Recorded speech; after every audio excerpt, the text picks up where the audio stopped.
तो पहले हम शुरू में थोड़ी सी कुछ स्ट्रेचिंग एक्सरसाइज कर लेते हैं, है ना। हाथों को ऊपर किया, नीचे बेंड किए, कमर से वापस पीछे जाएं, थोड़ा सा पीछे को बेंड करें, गर्दन पीछे ले जाएं, है ना। इसको 3-4 सेट, 5 सेट, 6 सेट आप कर सकते हैं। एंड उसके बाद थोड़ा पैरों को खोलते हैं और एक और स्ट्रेचिंग एक्सरसाइज करते हैं वार्म अप के लिए, है ना। पैरों को खोलें और डायगनली लेफ्ट हैंड से राइट लेग और राइट हैंड से लेफ्ट लेग को टच करेंगे, है ना। कम से कम 10 रेपिटेशंस कर सकते हैं आप इसके। और अब आइए करते हैं अपनी फर्स्ट योग मुद्रा, जिसमें हमारे जो डाइजेशन है, जो डाइजेस्टिव सिस्टम है, जो हमारी गट हेल्थ है, स्पेसिफिकली उसके लिए है। इसको हम कहते हैं leg up the wall pose. आप सीधे लेट के पैरों को ऊपर कर सकते हैं और अगर कोई दिक्कत आती है तो आप दीवार का सहारा लेकर के भी इसको कर सकते हैं। लेकिन एक बात का ध्यान रखना है कि ये खाना खाने के 2 से 3 घंटे के अंतराल पर ही होना चाहिए। खाना खाने के तुरंत बाद आप इसको नहीं करेंगे, राइट।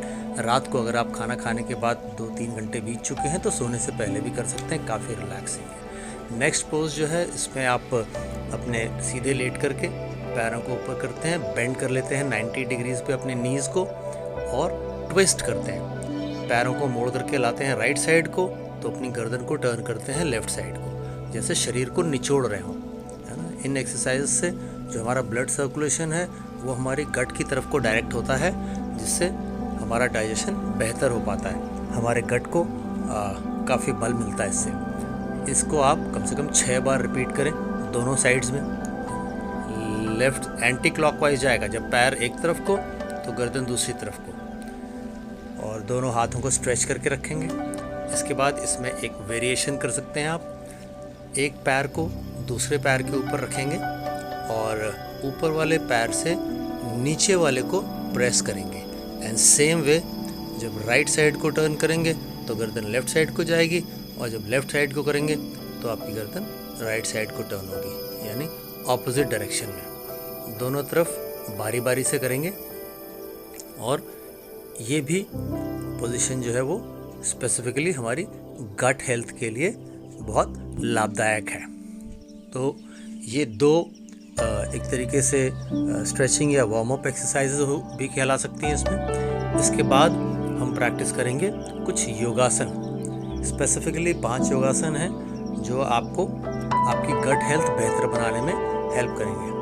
तो पहला जो आसन हम करने जा रहे हैं ये है पवन मुक्तासन।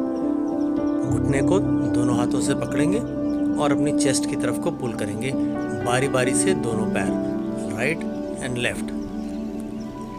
उसको खींचेंगे अपनी तरफ को, अपने चेस्ट की तरफ को, और दोनों पैरों को कम से कम 3-3, 4-4 बार। एक ये वेरिएशन है, अगर आप घुटने को पकड़ के नहीं पुल कर पा रहे हैं तो आप नीचे अपने थाइज़ को पकड़ सकते हैं दोनों पैरों से, और इस तरीके से पुल करें अपनी चेस्ट की तरफ को। और जब दोनों लेग से कम 6 रेपिटेशन हो जाए, उसके बाद फिर आप दोनों घुटनों को एक साथ खींचेंगे और अपनी ठोड़ी से लगाने की कोशिश करेंगे, जितना पुल कर सकते हैं उतना। सेम चीज़ आप वेरिएशन के साथ भी कर सकते हैं, थाइस के नीचे से हाथ लगा करके पुल करेंगे। नेक्स्ट जो पोजीशन है वो आप टर्न कर लेंगे, एक हाथ का सपोर्ट लेकर के हमेशा साइडवेज टर्न करके उड़ेंगे। और जो नेक्स्ट पोजीशन है जिसे हम कहते हैं भुजंगासन। भुजंगासन की मुद्रा में आप अपनी दोनों हथेलियों को, कंधों को नीचे ले आएंगे और अपने चेस्ट को पुल करेंगे ज़मीन से ऊपर, अपर बॉडी हाफ को ऊपर पुल करेंगे। भुजंगासन यानी जो सांप की मुद्रा होती है। तो हो सकता है कि पहली बार में आप इस तरह से पुल न कर पाएँ, तो थोड़ा थोड़ा ट्राई करें। पहले दिन सिर्फ इतना ही, है ना, सिर को, चेस्ट को जस्ट थोड़ा सा ज़मीन से ऊपर ले लें। नेक्स्ट डे आप थोड़ा और ऊपर पुल कर पाएंगे। और ध्यान रहे कि पीछे जो आपके पैर के पंजे हैं वो सीधे बाहर की तरफ को स्ट्रेच रहेंगे। तो जब आप स्टार्ट करें तो अगर आपको डिफ़िकल्ट लग रहा है तो थोड़ा थोड़ा जितना कर पाएँ बस थोड़ा सा मूव करें। 2 दिन के बाद आप थोड़ा और कर पाएंगे, और धीरे धीरे कुछ दिन बीतेंगे तो आप पूरी तरीके से अपने आप को लिफ्ट कर पाएंगे। ध्यान रहे कि जो कोहनियाँ हैं वो पीछे की तरफ ही रहेंगी, बाहर की तरफ नहीं जाएंगी। अब आइए नेक्स्ट पोजीशन देखते हैं, इसे कहते हैं वज्रासन।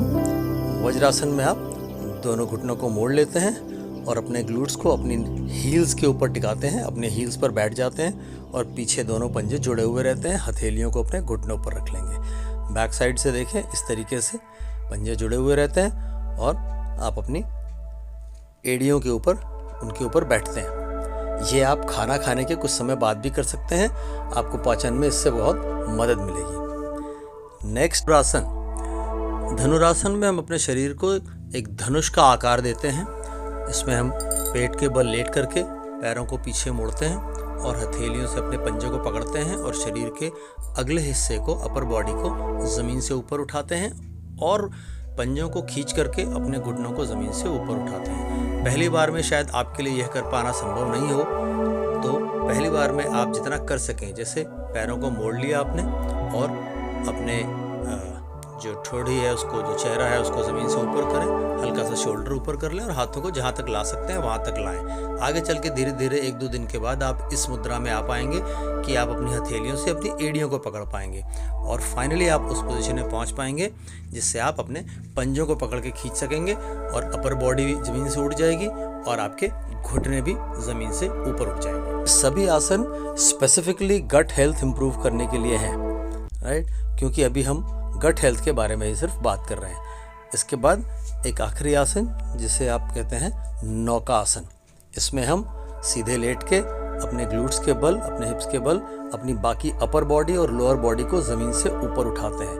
अगेन थोड़ा डिफ़िकल्ट हो सकता है, तो शुरू में फर्स्ट स्टेज में आप थोड़ा सा सिर को लिफ्ट करें, शोल्डर्स को लिफ्ट करें और आगे से पंजों को ज़मीन से लिफ्ट करें। आगे चल करके कुछ दिन के बाद आप थोड़ा और बेहतर और फाइनली आप इस तरीके से लिफ्ट कर पाएंगे। आप एक नाव की शेप में आ जाते हैं, इसलिए इसे नौका आसन कहते हैं। तो ये आसन है जो आपको हेल्प करेंगे।